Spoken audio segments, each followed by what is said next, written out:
Welcome to the Green Yards, our commentary match, Melrose against Gala in National 1. You can see tomorrow afternoon. But let's start our Premiership roundup at Stoneyhill, Musselburgh against Hawick in the Premiership. And reporting for us, Ryan Nixon.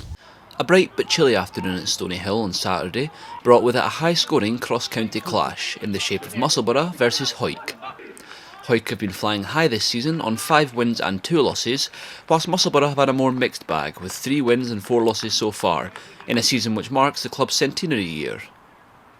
Despite this anniversary, it was Hawick who opened the scoring on the day just 5 minutes in, with winger Ronan McKean blasting onto a perfect offload from Logan Gordon-Willie and easily outrunning the defence to touchdown. 10 minutes later and Hawick struck again, with Logan Gordon-Willie once again assisting, popping the ball up perfectly to Bailey Donaldson, who dived over his teammate and over the whitewash to put the visitors 10 points up. 2 minutes later and Musselburgh responded in good fashion, with Danny Owenson putting their first points of the day on the board with a well-kicked penalty. Gregor Tate was probably the claimant of the try of the day this time around though, when the winger burst onto a mistimed pass for a great interception before outrunning his markers and quite literally leaving the defenders tripping over themselves in his wake, sliding in for Musselburgh's first try of the day.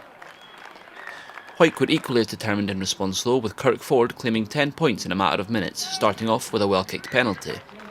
The standoff then fooled the defenders with a casual dummy soon after, running in under the posts and converting his own try to make it Musselburgh 8, Hawick 20. Musselburgh themselves had the final word of the half though, when Danny Owenson managed to edge in at the corner flag almost unnoticed for Musselburgh's second try, before also converting, making the half-time score Musselburgh 15, Hawick 20.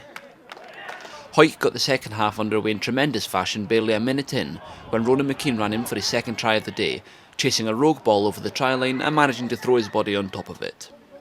Kirk Ford continued his good form, adding the extra 2 points from out wide. A push and pull affair of tries followed, with Michael Maltman striking first for Musselburgh, wrestling his way over and thumping the ball down. Danny Owenson once again added the conversion. Minutes later, at the other end of the pitch, some good play across the Hawick back line resulted in Morgan Tate trotting over, shrugging off a couple of tackles on his way in, and touching down. The familiar name of Kirk Ford added the extras to make it 22-34. Michael Maltman must have gotten a taste for scoring after his first though, as he barrelled over just after the 60-minute mark to make it a brace for himself, with Danny Owenson continuing his fine form in front of posts, kicking the conversion from a fairly easy angle. Hawick started to pull away a bit after this, with Kirk Ford catching the Musselburgh defence unaware and throwing himself onto the try line after a ruck for Hawick's 7th try of the day. Converting his own try once again, Ford wrapped up his haul for the day, scoring an impressive 21 of Hawick's points all on his own. The final try of the match was Hawick again, Sean Muir adding his name to the score sheet this time. Carrying the ball confidently from a ruck, it was no challenge for Muir to bruise his way through a tackle, stretching over to put the ball down and putting the final stamp on an incredible 75-point match. Musselburgh were of course no pushovers on their home turf, but Hawick were a cut above on the day, holding steadfast for the 80 minutes, closing the game on a scoreline of Musselburgh 29, Hawick 46. Obviously really happy, away from home 5 points. I thought we were really dominant, first half and second half, but at the same time we've probably gave them 20 odd points, but as I say, I am delighted with the win.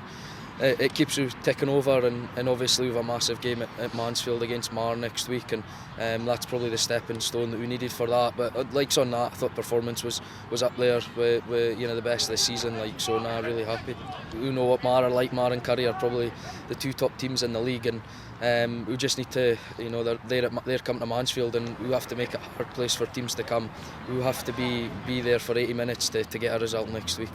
Moving on to Riverside Park, and Robin Purdy was there for the big clash between Jedforest and high-flying Curry. Jed came into this one blowing hot and cold against the Curry side that look like they'll be there or thereabouts come the business end of the season.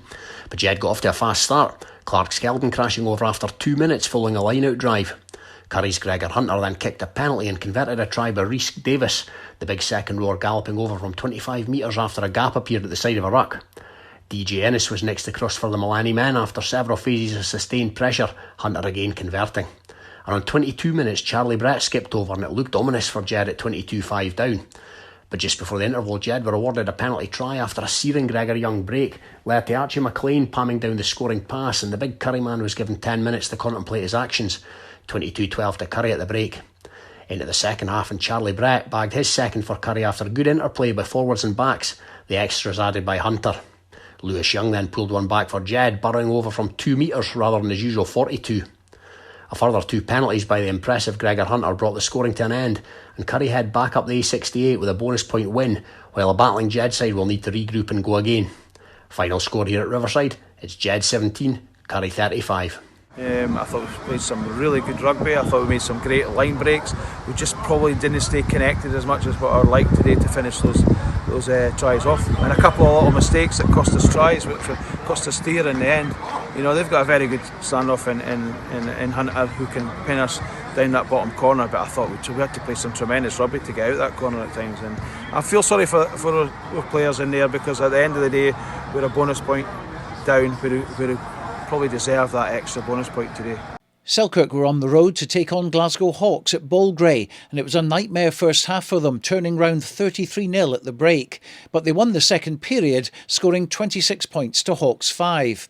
That included bonus point tries from Robert Cook, Jack Hamilton, Bruce Riddle and Scott McClymont. Here's reaction from head coach Scott White. Really frustrating first half. It's you can't give anybody 35 points to 0 head start, but we stood in there at half time and we asked for character and we asked for a bit of spirit, and we definitely got that, and we won the second half 26-5, and it's all about building blocks. We've got to wait until some people get back from injury and we get into Aberdeen, and it's a huge game for us next week, and everybody at the club's aware of that. But yeah, we probably weren't good enough today, and that's a frustrating thing. We worked on things this week and we didn't deliver on that. But look, we'll get back down to Philip Hawk on Tuesday night and we'll work on that.